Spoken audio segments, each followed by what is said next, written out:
同样的事情又发生了3次，每次都是舞鞋出现。我穿过一片金子般的树林，愉快的起舞，直至天明。紧接着，仆人们一批一批的消失了，每次都是这样。然后书上就会多出一些字，像是在记录我梦中的经历。内容会发生变化。公主殿下，你是从哪位收藏家手里买到的？在爱锁门街，一个绰号叫地鼠的人。我还是看一下这本书吧。啊，我来。我怀疑乔治亚娜的真实目的，如果她的目标是你呢？得了吧，我又不是什么万人迷。她一定是想对你这样，然后再那样。可恶！那根本就是你在想的事吧？你好，去爱锁门街。怀疑的话，去看看不就好了？发什么呆？要我扶你上车吗？怎么？你最近好主动啊，加兰大人。先生，别理他，请走吧。这么破败的街道，人员又杂乱。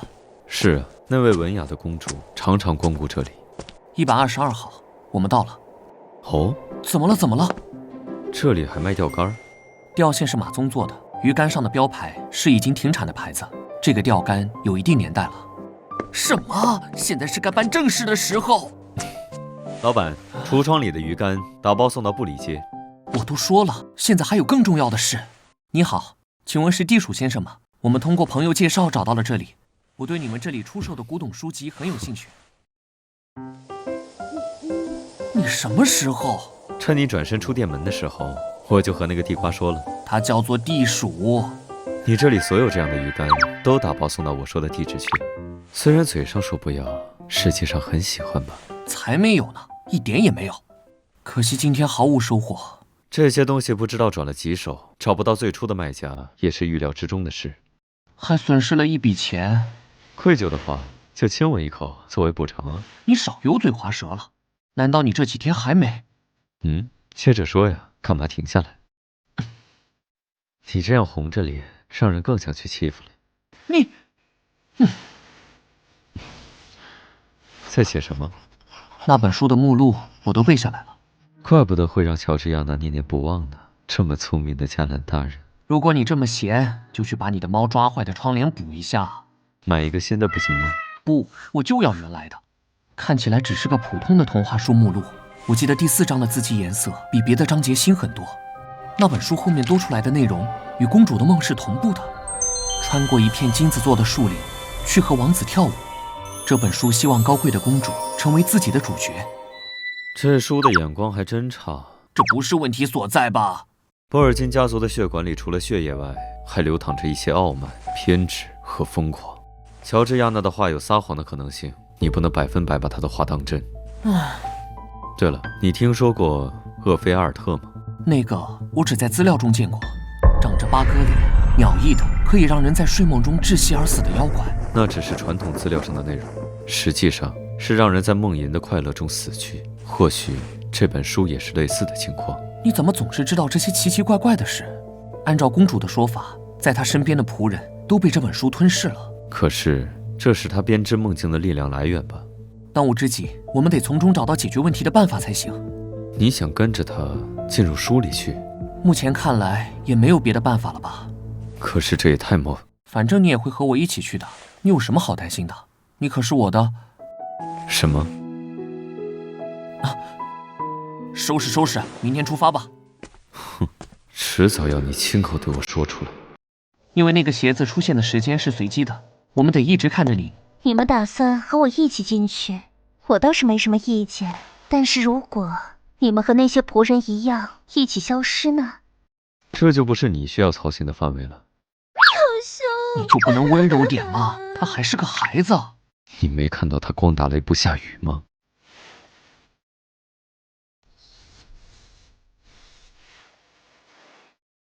公主的生活还真是无聊，你们的贵族每天就干这些事吗？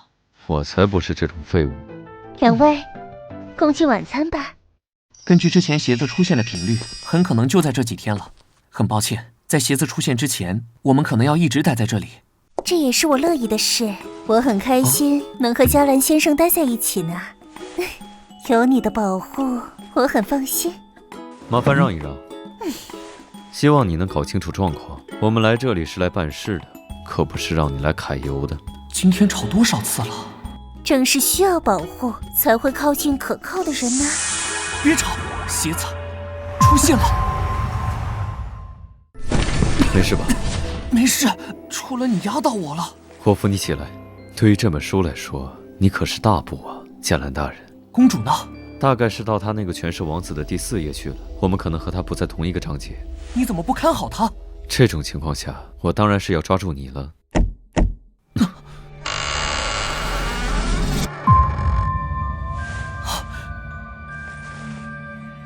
在这里呀，和我来，我亲爱的孩子。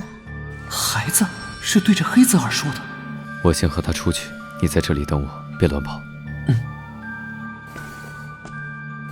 我亲爱的孩子，我知道你喜欢那条漂亮的围裙。如果不按剧情来，一点也不喜欢。我亲爱的孩子，看样子知道你喜欢不顺这个故事的剧情那条漂亮演下去围裙，他就会一直这么重复说下去。没错，听好了，今天深夜我会拿着斧头把他的头砍下来。你睡觉的时候往里缩，然后把他往外推。好，好，好。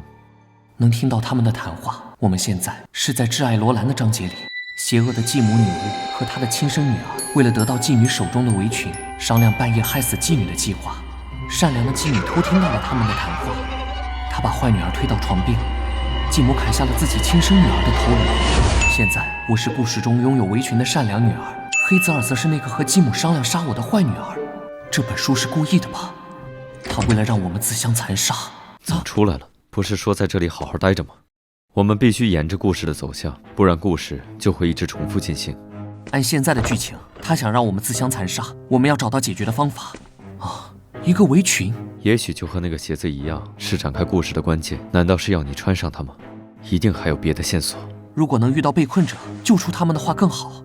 果然，这里有很多前辈。我要去斯诺斯一趟，大概要1周的时间。其他成员的安排呢？大部分都在任务中。尼尔呢？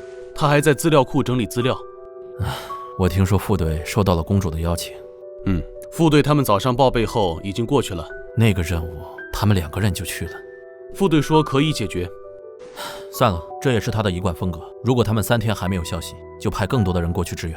是。夜深了，夜深了。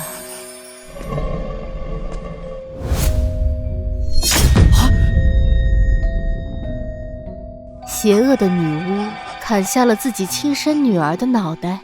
天空的字又出现了，这里的一切撕开都是纸做的。我们用床单包裹住了人类的骷髅，滴了几滴自己的血，蒙混了过去。这本书也太不严谨了。可这样也算顺应了这本书的意愿，按照他所希望的剧情走下去。我想想后续，女孩从床上爬起来，去找她的爱人罗兰。女孩把事情的经过告诉罗兰，求助于他。罗兰给爱人出主意，你要把女巫那个魔杖拿过来，不然她会用魔法追我们。我们就先去找罗兰，再寻找破坏剧情的机会。说话归说话，手为什么要一直握着？当然是防止之前一样。那也不用这样十指相扣吧？我一扭头你就消失了。啊，我的人呢？他来到一片沼泽地，他不想弄脏自己的鞋袜。是因为那个妓女的角色不在，把我扔出来了。我要把这本破书撕成碎片。黑泽尔，亲爱的，这个称呼难道是女孩的爱人罗兰？劫后余生，女孩希望得到爱人罗兰的抚慰，她的双唇在女孩娇美的脸庞上抹上嫣红。接下来不是该给我出拿走魔杖的主意吗？怎么和原本的剧情不一样？他们交织在一起，这不是童话故事吗？怎么会有这种情节？来真的！殴打书中的角色会算破坏规则吗？会不会造成某些无法预料的后？我的爱人。这个人的脸是一层层的纸，身体好像不听使唤了。